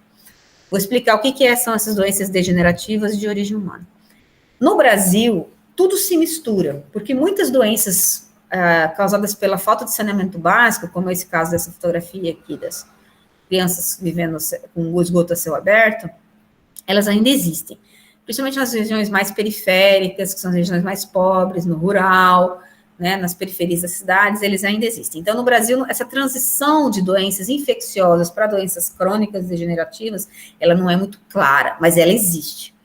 Até a década de 80, 90, a maior parcela da população que adoecia por doenças infecciosas, que eram causadas ou por falta de saneamento, ou por excesso de mosquitos, ou por subnutrição, né, falta de alimentação, propiciava, então, contribuía para que as crianças adoecessem, né, por outras doenças, alta taxa de mortalidade infantil.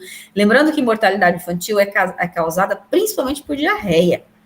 Mortalidade infantil é a taxa de crianças que morrem antes de completar 1 ano de idade. Ela é alta no Brasil até hoje, mas ela já foi absurdamente alta. E ela é causada por diarreia. Diarreia é causada por ambiente sujo. Igual paralisia infantil também, é causada por uma bactéria em ambiente sujo. Então, são doenças da pobreza. Depois da década de 90, começaram a crescer exponencialmente as doenças crônicas, associadas à obesidade, causando pela hipertensão, que resultam em muitas mortes por doenças cardiovasculares. Antes da Covid, a principal causa de morte eram as doenças cardiovasculares no Brasil. Hoje elas são a segunda, que eu acho que a gente já estava voltando, né? Porque os números têm sido bem baixos nos últimos dias. Mas, enfim, essas doenças degenerativas, por que elas surgem? Se as doenças infecciosas eram causadas por pobreza, né? Por falta de saneamento, problemas de alimentação, falta de conhecimento, enfim, pobreza. Como é que elas são substituídas pelas doenças crônicas degenerativas? Pela má alimentação, pelos costumes cada vez mais sedentários e por uma série de doenças que são chamadas doenças de origem humana. Hoje se entende, assim como se entendeu, quando se entendeu que as mudanças climáticas tinham origem antropogênica, ou seja, era causada pelo ser humano, também se passou a entender que existe uma série de doenças que são causadas pelo ser humano. Como que o ser humano causa doenças ao ser humano? Usando agrotóxicos em quantidades absurdas, disseminando alimentos com gorduras que são danosos ao organismo, com excesso de sal, com excesso de açúcar. Então, uma série de outras coisas, né, de mudanças que foram realizadas como parte da industrialização da vida humana que resultaram em doenças. Então, se a gente não tivesse modificado tudo, tivesse só resolvido o problema do saneamento, a gente estaria com saúde, a população, né? Com menos problemas de doenças crônicas degenerativas, embora esteja todo mundo envelhecendo mais do que antes e tenha um risco maior de desenvolver essas doenças quando se tem mais anos de vida. Mas, enfim, nós resolvemos um problema e colocamos outro no lugar. Muitos dos problemas causados das doenças de Parkinson, dos cânceres, dos Alzheimer, das doenças autoimunes, das doenças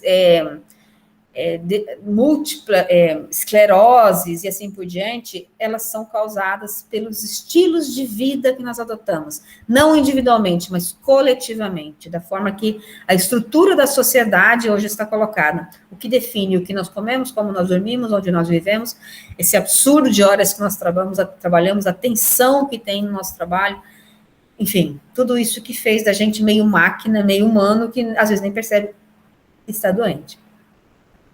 Essa fotografia de baixo é dos Chavantes. Eles estão, essa região que eu estou aqui é uma região com muitos territórios indígenas Chavantes.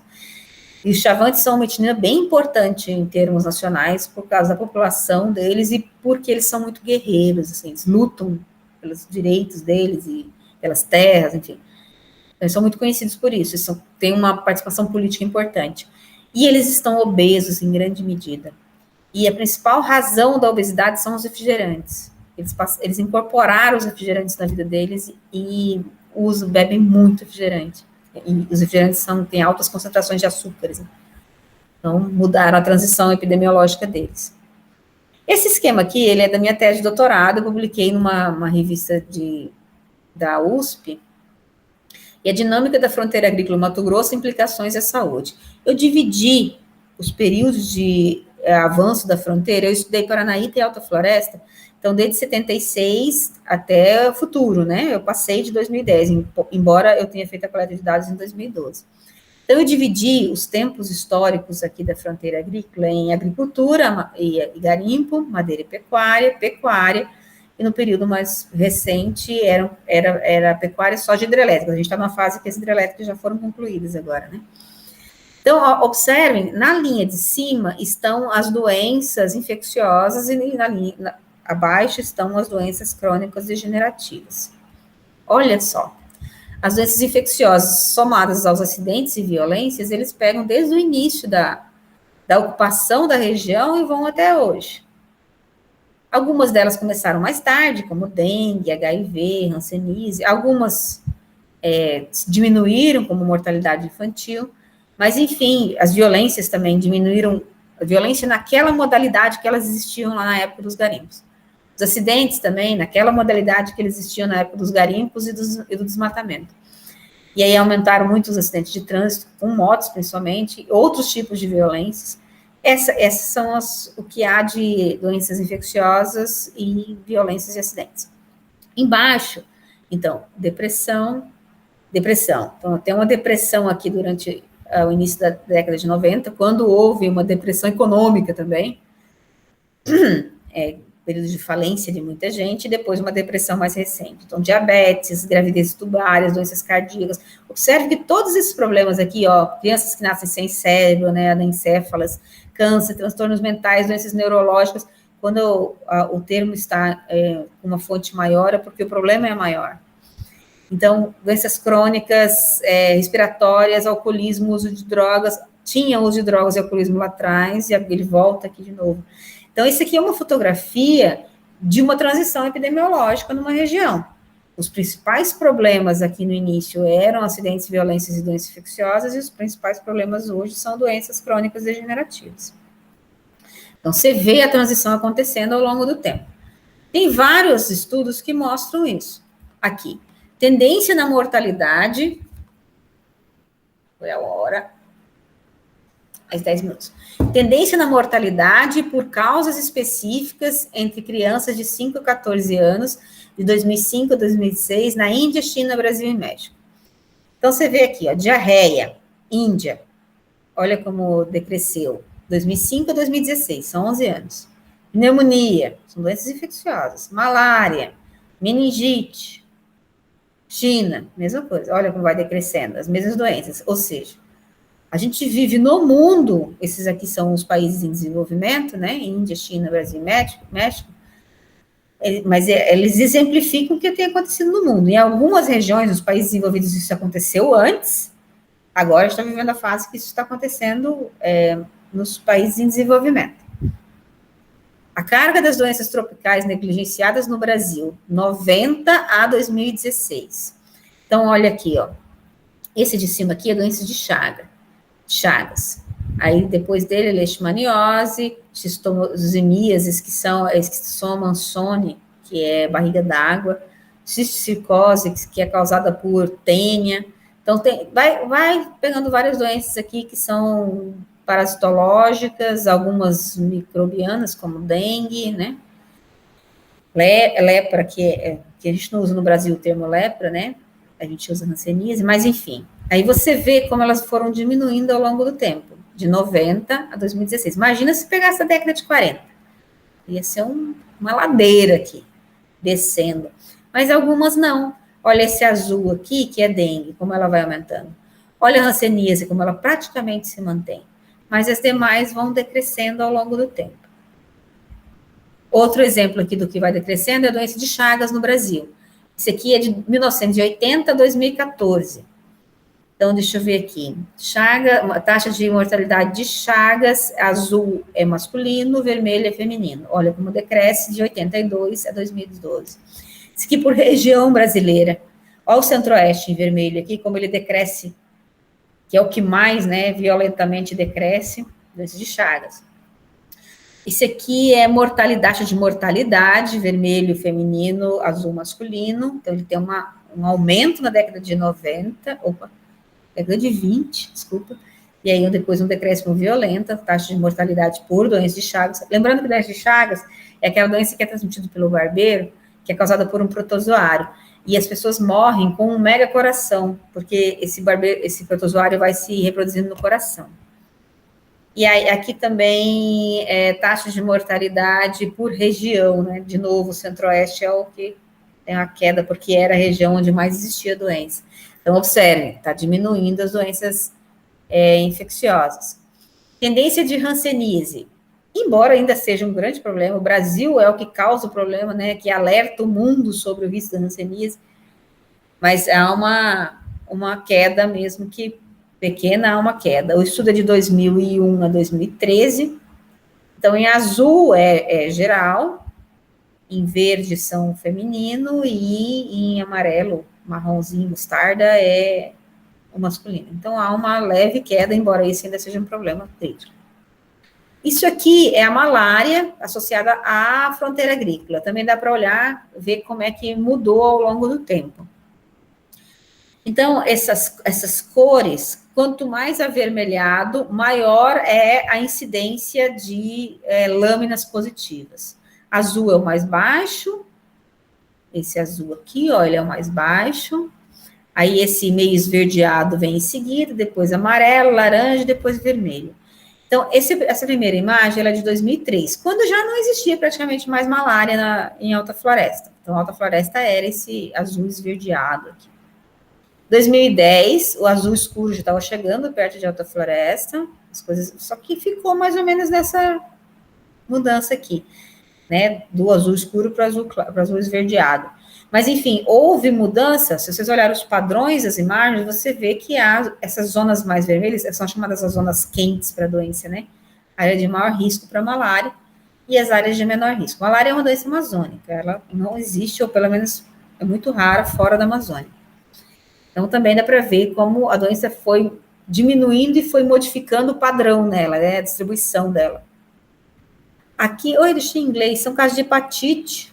Ah, tá aqui, impacto das estratégias de vacinação. Aí mostra como, olha aqui a vacina, quando ela entra no gráfico. Então, os casos de hepatite, quando entra a vacinação, olha como cai.